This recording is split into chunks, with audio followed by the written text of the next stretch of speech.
Un officier, il ne dort pas. Il se repose. Mais vous n'avez pas le droit de dormir. Et tout ce que vous commandez aux hommes de faire, ils vont le faire. Si l'homme n'exécute pas, vous les punissez. Jusqu'à la radiation aussi. Alors, monsieur le président, des officiers et sous-officiers de l'armée ont été radiés donc pour fautes lourdes. Peut-on en savoir davantage sur ces fautes?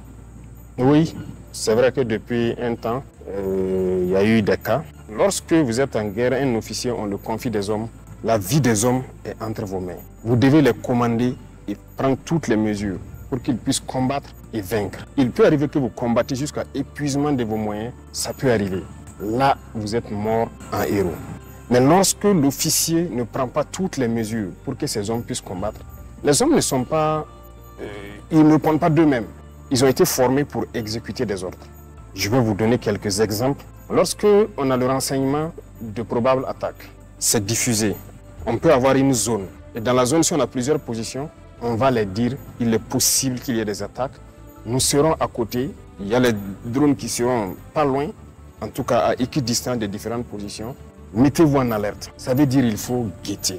Et ça, c'est des cours que les officiers apprennent à l'école. Le poste d'observation, le poste de guet, tout le monde l'apprend.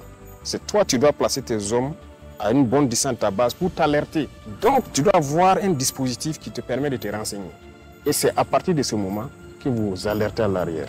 Aujourd'hui, toutes les positions ont minimum 2 moyens de communication, sinon 3. Et on a fait en sorte que toutes les positions soient en liaison directe avec le pilote de drone. Donc, ils n'ont pas besoin de passer même par leur chef pour appeler le drone et dire « je vois ça, venez traiter ». Donc, tout est réuni. Et autour, on a fait quand même une organisation du terrain pour permettre aux gens de combattre. On veut juste l'alerte. Ok, les guetteurs ont signalé ça. Et les avions vont intervenir. Et lorsque le renseignement est diffusé, et qu'on prend souvent le soin d'envoyer des missions, aller voir des dispositifs, vous dire d'aménager ça, de faire ci, d'organiser le terrain, vous ne faites rien. On vous alerte qu'il y a une attaque probable dans la zone, vous ne faites rien. Et subitement, on apprend, on est sous le feu. Comment vous pouvez comprendre? Il y a des choses qui font mal.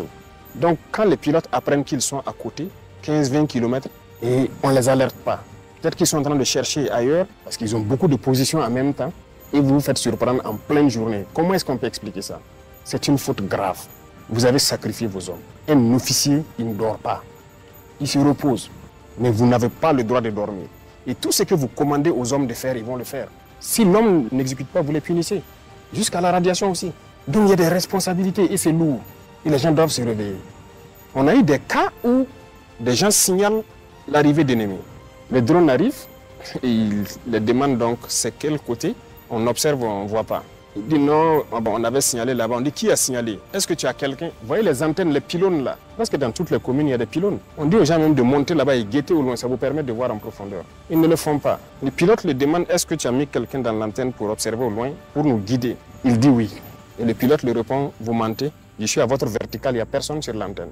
Il se rend compte maintenant que c'est la réalité. Mais vous mentez à qui? Ça, ce n'est pas un comportement d'officier. Donc, on ne peut pas être soucieux de la vie de vos hommes plus que vous-même l'officier sur le terrain.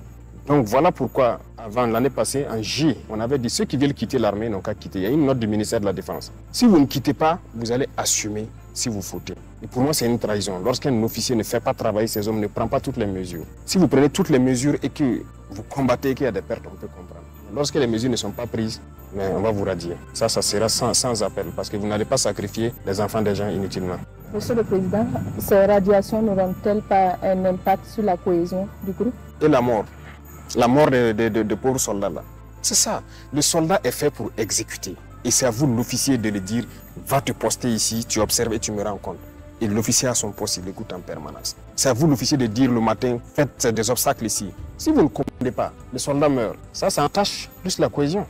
Il faut assumer. Et c'est ce qu'on a reproché d'ailleurs aux gens dans le passé. Il faut être ferme souvent. Voilà. La guerre ne se fait pas dans le laxisme parce que ça se paye cash.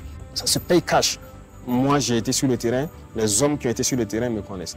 On peut me trouver dur là-bas, mais on s'entend très bien. On va combattre, mais on va revenir vivant. Il n'y a pas de cohésion dans cette hypocrisie, non, non, non. On préfère que les hommes puissent combattre, venir raconter leur bataille. C'est ça le plus important. On va parler maintenant de sécurité, principale préoccupation des Burkinabés et priorité numéro 1 de votre gouvernement. Sous votre leadership, l'armée a acquis et continue d'acquérir des équipements et de matériel de guerre de pointe. Peut-on dire que nos forces combattantes sont maintenant équipées pour anéantir l'ennemi? Oui, l'équipement, nous allons continuer à nous équiper. Comme je vous le disais, on n'est même pas à 15% de ce que nous souhaitons. Dans ce mois de mai, vous verrez beaucoup de choses qui seront là. Et ça va continuer parce que sachons d'où nous venons, on vient de très loin. Et donc il faut préparer de sorte que les générations à venir ne connaissent pas ces situations. J'ai eu à le dire le 17 février, si je ne me trompe, en salle. Les gens ont peut-être maintenant compris comment est-ce que l'impérialisme a préparé nos armées pour pouvoir maintenant envoyer le terrorisme et voilà, déstructurer nos États et mieux nous exploiter. Je vous prends un exemple. J'ai parlé en 2020 de comment c'était. Si vous cherchez des militaires qui étaient en opération en 2019, à côté, dans la zone de Pensa, Kelbo, Tauremba et autres, imaginez pendant ce temps, on déployait des militaires 300 à 350 avec une centaine de Kalachnikov, peut-être une dizaine, une vingtaine de gilets. Ils sont là, beaucoup sont vivants, vous verrez. Donc défaut d'équipement. Et lorsque ils sont attaqués, les 200 et quelques, qu'est-ce qu'ils font? Ils sont obligés de courir. Et ça fait que les militaires même avaient surnommé les terroristes les monos, c'est-à-dire les moniteurs. C'est comme à l'école, les moniteurs venaient à 5 heures vous réveiller pour faire le sport, courir. Donc quand ils venaient attaquer à 5 heures, c'était la course. Et lorsque vous perdez confiance comme ça, pour reprendre confiance, ce n'est pas évident. Donc l'équipement avait fait que l'armée avait perdu un peu le visage. Et vous voyez que les terroristes se plaisaient de filmer nos militaires en train de courir. Et ils partent galvaniser leurs combattants avec, les recruter et vraiment les mettre moralement au top pour combattre. Aujourd'hui, nous voulons équiper l'armée pour que le soldat reprenne confiance en lui. Lorsqu'il sort, il doit avoir confiance. Déjà, avec le minimum que nous avons, mais vous voyez l'exploit qu'ils font. Ils n'ont pas peur d'aller vers l'ennemi. Ça veut dire que les soldats n'ont pas peur. Donc nous allons continuer de fournir des efforts pour mieux nous équiper et faire face. Vous êtes dans une dynamique de réorganisation de l'armée. À quel stade en êtes-vous avec cette réorganisation? La première phase, c'était la mise en place de ces unités organiques et combattantes-là, voilà, les bataillons d'intervention rapide, pour répondre et contenir la menace. Parce que lorsque nous avons fait l'évaluation, il fallait ce genre de force-là pour contenir la menace. Là-bas, nous pouvons dire, en tout cas, Dieu merci, nous avons fait un exploit au-delà de ce que nous imaginions. Voilà, nous avons pu former nous-mêmes ces bataillons d'intervention rapide, les équiper entièrement grâce au peuple. La première phase, les autres phases sont en train de suivre actuellement parce que les phases terrain et réorganisation doivent se suivre. Donc les forces seront bientôt relocalisées pour répondre donc à la situation présente. Justement, Monsieur le Président, vous étiez à Banfora, vous avez dit aux forces combattantes de se préparer à la guerre de haute intensité. Oui. Alors, faut-il s'attendre justement à d'autres réformes au sein des forces combattantes? Oui, des réformes, on peut le dire, c'est dans le sens de la réorganisation.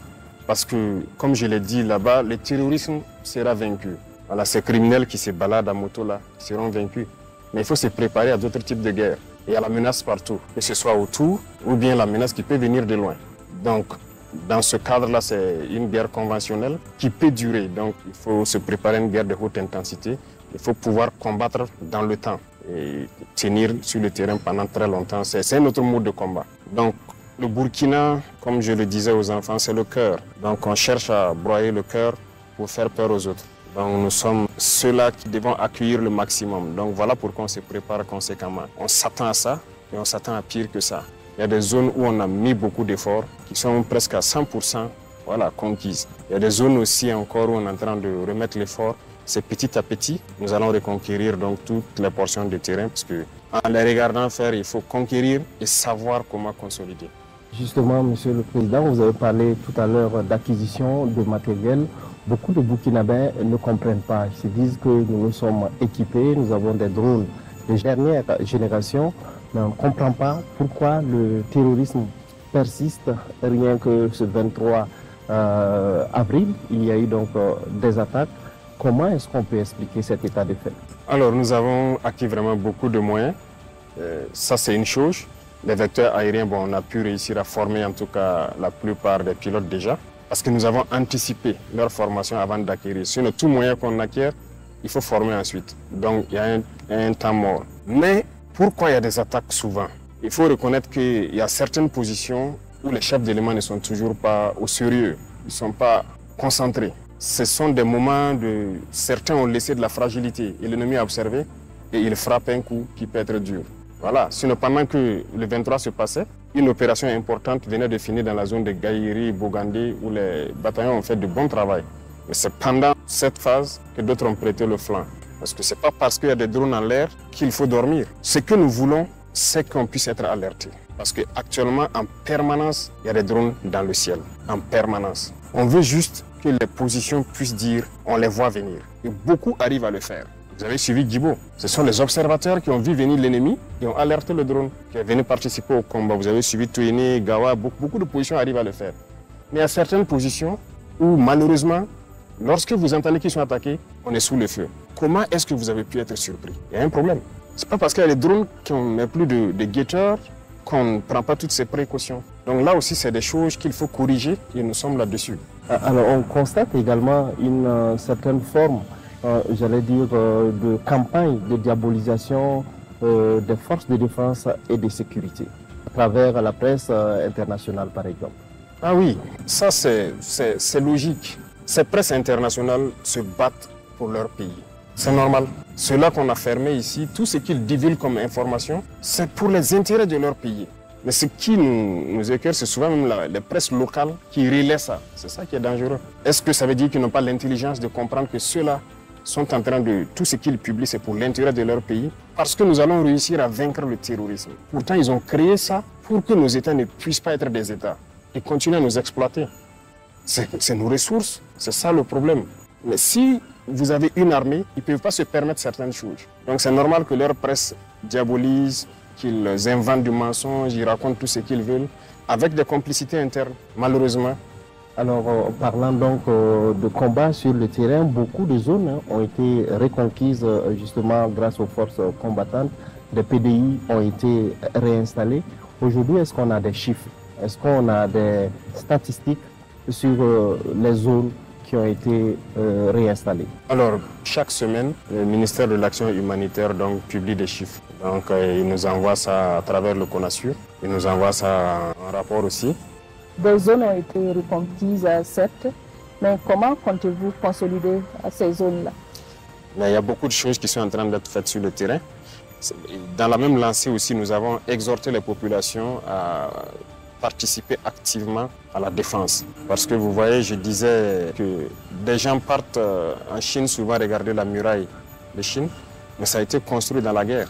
Pourquoi ici, on ne peut pas faire des obstacles pour empêcher l'ennemi de pénétrer dans nos villes, dans nos villages? Donc avec les chefs de circonscription administrative, partout où je passe, je leur dis donc de mettre les populations au travail avec l'appui de FDS pour définir des périmètres où l'ennemi ne doit pas franchir. C'est à eux de créer les types d'obstacles qu'il faut, d'organiser le terrain et d'être aux aguets.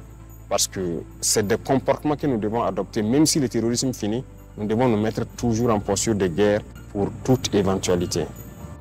Est-ce que les pays auront les moyens financiers et matériels également nécessaires pour pouvoir mettre en place une telle force? C'est ce qu'on nous a toujours dit. On n'a pas les moyens, il faut aller chercher les moyens ailleurs. Regardez aujourd'hui ce que nous avons au Burkina. Quelqu'un nous a prêté 1 franc, quelqu'un nous a donné quelque chose, mais nous avons combien de bataillons équipés? En 2022, à côté, on avait combien de bataillons équipés? On avait un bataillon opérationnel, parce qu'il y avait au moins 4 ou 5 compagnies opérationnelles qui étaient équipées, qui peuvent sortir de façon autonome. C'est une réalité. En plus de ça, c'était les forces spéciales, l'hygiène peut-être. C'est eux qui avaient les moyens d'être projetés en même temps. Le reste, ils n'ont pas les moyens. On s'assoit et voilà, lorsqu'il y a opération, il faut rassembler à les donner. Parce que c'est dur d'équiper, c'est compliqué. Ce n'est pas vrai. Si on gère bien, il y a la possibilité d'équiper. C'est ça aussi que nous avons reproché, c'est tout ça qui nous a révoltés. Mais on nous avait nous aussi mis des choses en tête, que c'est difficile d'acquérir l'armement, c'est cher, c'est si. On a pris notre courage à 2 mains. On s'est mis face à la réalité. On nous a mis des bâtons dans les roues pour ne pas nous permettre de nous équiper. Vous êtes au courant, je l'ai dit plusieurs fois. Mais aujourd'hui, nous avons plus d'une vingtaine de bataillons équipés qu'on peut projeter d'une minute à l'autre.